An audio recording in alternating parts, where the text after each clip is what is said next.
Alors si vous suivez un peu l'actualité du monde de la tech, vous avez dû sûrement entendre parler de la prochaine version majeure de Windows 11, Windows 11 25H2. Et sur internet, les gens ont une opinion très mitigée sur cette version. Cette nouvelle version a un nouveau menu démarrer qui est bien plus pratique que l'ancien, mais on peut plus créer de compte local. Et c'est pour ça que d'ailleurs plein de personnes passent sous Linux ou macOS. Mais donc aujourd'hui, nous on va pas faire ça, on va faire complètement l'inverse. On va installer la prochaine version de Windows, Windows 12. Et du coup, je vais installer Windows 12 sur ce PC. C'est un Dell Optiplex 790 que j'avais déjà présenté sur TikTok, allez vous abonner. D'ailleurs comme vous pouvez le voir, il n'y a plus le lecteur DVD parce que j'ai eu la bonne idée de vouloir démonter le PC presque entièrement et j'arrive plus à remettre le disque. Et avant de commencer, pour tous ceux qui veulent savoir où j'ai trouvé l'ISO de Windows 12, je sais plus. C'était sur archive.org, tapez juste Windows 12 ISO sur Google et prenez le premier lien archive qui passe. Donc j'ai flashé l'image ISO sur la clé avec Rufus.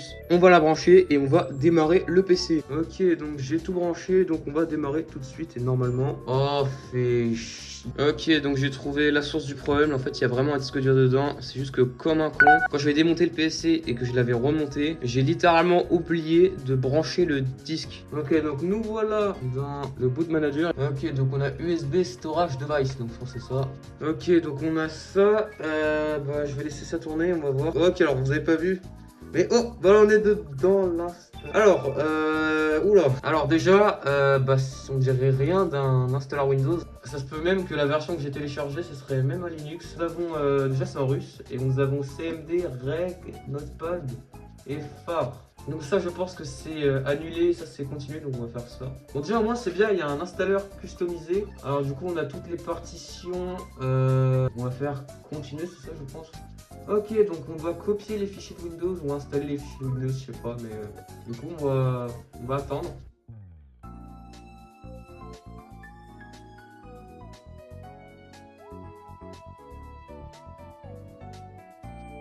Ok, donc comme vous avez pu le voir, bah, le PC a redémarré mais il a dit qu'il n'y avait rien. Bon ça je pense c'est juste parce que comme maintenant là vous voyez c'est en Legacy et que normalement il doit être en UEFI, il n'a pas activé je pense. On va faire ça. Alors on a le logo de Windows 11 et on a la roue de Windows 10.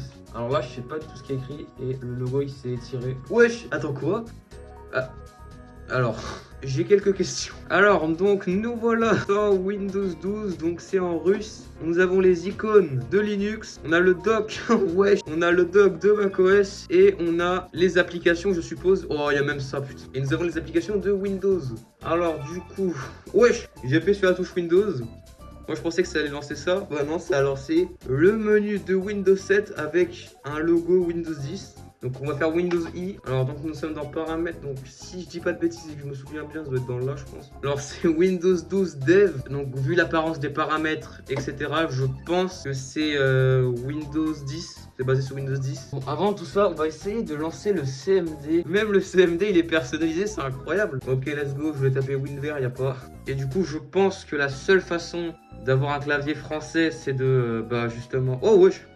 Ah mais c'est déjà. Et du coup je pense que la seule façon d'avoir un clavier français bah, c'est via les paramètres et il faut télécharger. Et vous vous en doutez hein, que j'ai pas trop envie de connecter ce système sur internet donc oh putain on peut éjecter. Ça a éjecté ma clé ou quoi?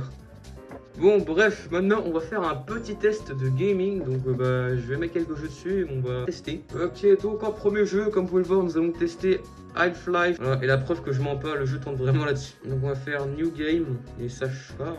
Alors déjà on n'a pas de son. Oh là là. Bon ça je pense parce qu'on n'a pas les drivers graphiques. Du coup c'est très bien. Ouais, bah en fait je pense qu'on n'a rien comme driver. Du coup attendez, je pense que je vais installer les drivers graphiques. Ok, donc j'ai essayé d'installer les drivers audio, les drivers graphiques et DirectX. Mais aucun des trois n'a fonctionné. Ils ont tous eu une erreur. Et bien évidemment le message était en russe. Du coup j'ai pas pu le lire. C'est parti pour l'expérience gaming Windows 12 sans driver. Donc comme vous pouvez le voir, comme deuxième jeu c'est BeamNG Drive. Ok, on est dans le jeu. Ok, prochain jeu, normalement c'est Portal 2. Ok, donc ici on va faire Play Single Player. Ah déjà le jeu il est en anglais, c'est bien. Oh, là je suis en train de bouger la souris. Oh, alors il faut savoir que Portal 2 je l'avais déjà testé sur ce PC avant, je l'avais mis sous Tiny 10. Ça tournait en vrai pas trop mal, je crois on était sur 30 fps. Là, alors là je pense, hein, bon j'ai pas de compteur de fps parce que je pense que ça aurait détruit les performances. On doit être à 1, entre 1 et 5. J'essaie de baisser les graphismes. Ok, donc on va jouer avec la résolution de 640 par 480. voilà la meilleure résolution d'histoire pour le jeu vidéo. Et j'ai pas trop l'impression que ça a amélioré les performances, peut-être un tout petit peu. Là on est vraiment à 5 FPS stable je pense. Ouais, je pense que là on devrait être, ça a un tout petit peu amélioré les performances. De toute façon c'est la résolution la plus basse, on peut aller nativement, donc je pourrais pas aller plus bas. Donc voilà, c'est les meilleures performances qu'on peut avoir sur cette installation de Windows 12 sans driver et sur un PC de 2011. Ok, bon, je pense qu'on en a vu assez hein, de ces performances médiocres. Donc en résumé, est-ce que Windows 12 est un bon système d'exploitation pour utiliser au quotidien? Bah, si vous aimez le dock de macOS, que vous parlez russe et que vous n'avez pas peur des potentiels logiciels malveillants installés, bah foncez. Mais sinon, ouais, je pense que Windows 11 25H2 est quand même bien meilleur.